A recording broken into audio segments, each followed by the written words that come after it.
Orang Gila, cerpen Imam Wahyudi di Koran Republika.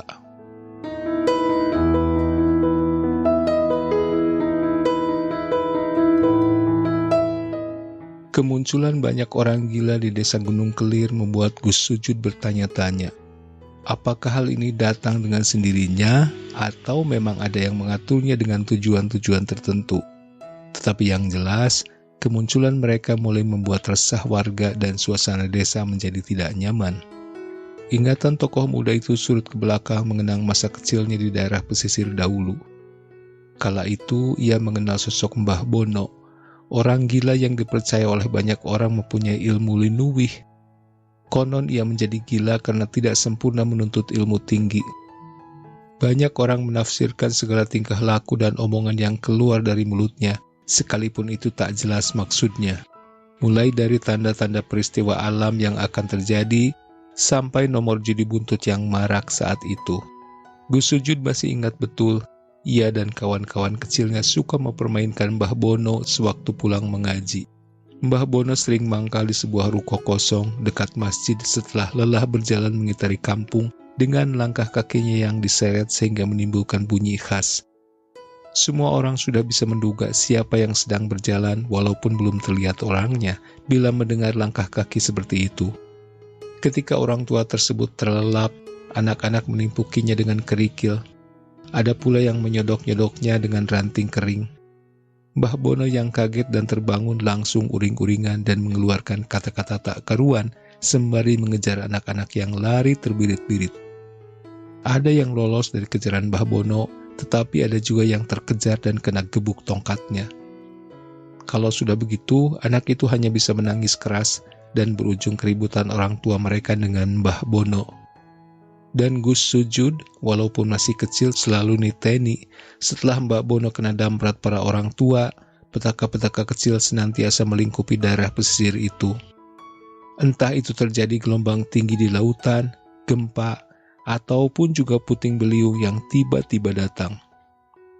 Bila hal itu ia tanyakan kepada Kiai Jahro, bapaknya yang merupakan tokoh agama di daerah itu, lelaki Parubaya yang tak pernah lepas dari kepulan asap rokok tembakau linting dari bibirnya itu hanya terkekeh dan menepuk pundaknya. Kelak waktu akan memberitahumu sendiri, Sujud. Tak puas dengan jawaban bapaknya, Gus Sujud bertanya pula kepada ibunya. Ibunya pun hanya tersenyum dan menasihatinya.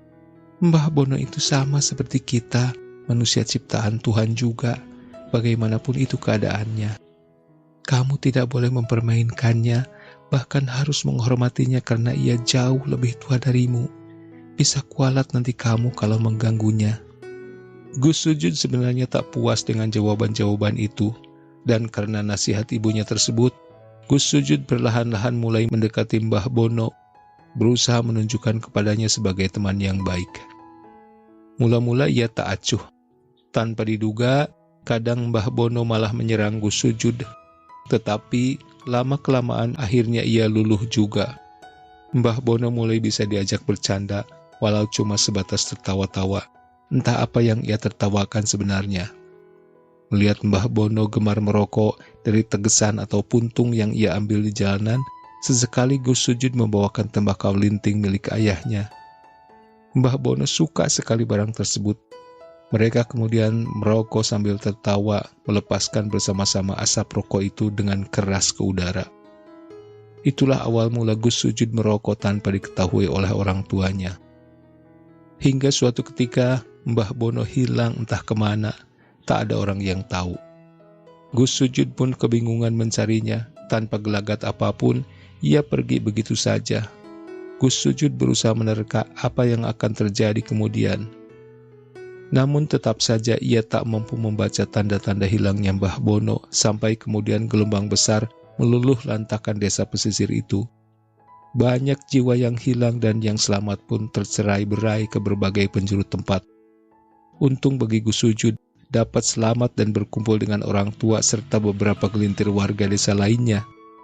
Bersama-sama mereka membuka pemukiman baru nun jauh di utara di sebuah lereng pegunungan yang hijau dan asri, hingga terkenal dengan nama Desa Gunung Kelir sekarang ini.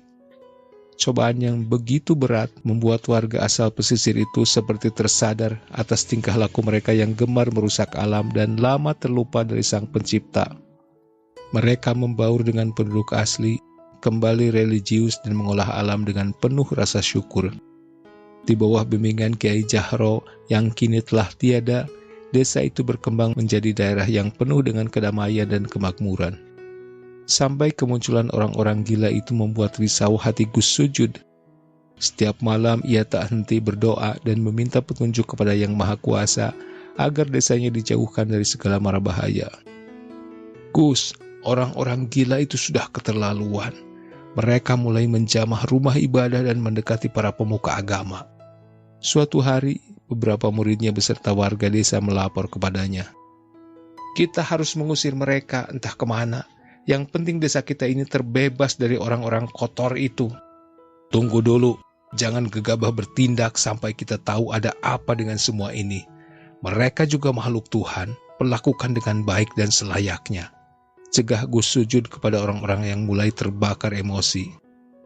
Untuk sementara waktu, keadaan masih dapat dikendalikan. Hingga malam itu, Gus Sujud mendapat petunjuk dari alam bawah sadarnya. Ia seperti bertemu kembali dengan sosok Mbah Bono, tapi kini sungguh lain. Mbah Bono memimpin sholat berjamaah di masjid utama desa.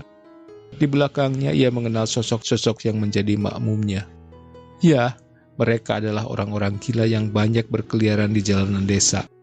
Di luar masjid pun semua sudah bersalin rupa. Situasi dan keadaan dikendalikan oleh orang-orang yang dianggap tak waras itu. Lalu di manakah warga dan murid-muridnya? Hehehe, kamu mencari warga dan murid-muridmu, Gus? Tiba-tiba Mbah Bono menghampirinya setelah selesai sholat. Gus Sujud terdiam tak tahu apa yang sebenarnya terjadi. Mereka sekarang terusir ke jalanan.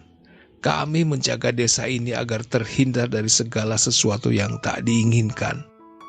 Wargamu telah lupa dengan masa lalu. Kembali ke zaman kegelapan.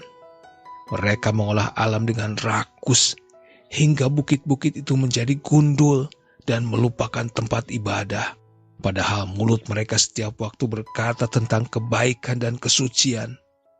Kata-kata Mbah Bono berdengung di telinga Gus Sujud, hingga ia kembali ke alam sadar.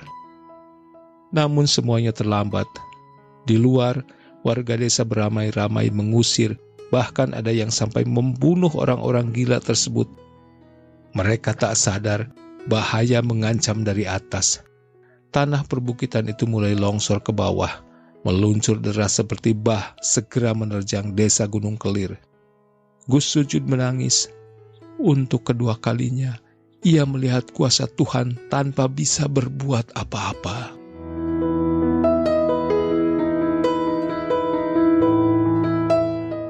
Terima kasih sudah menyimak.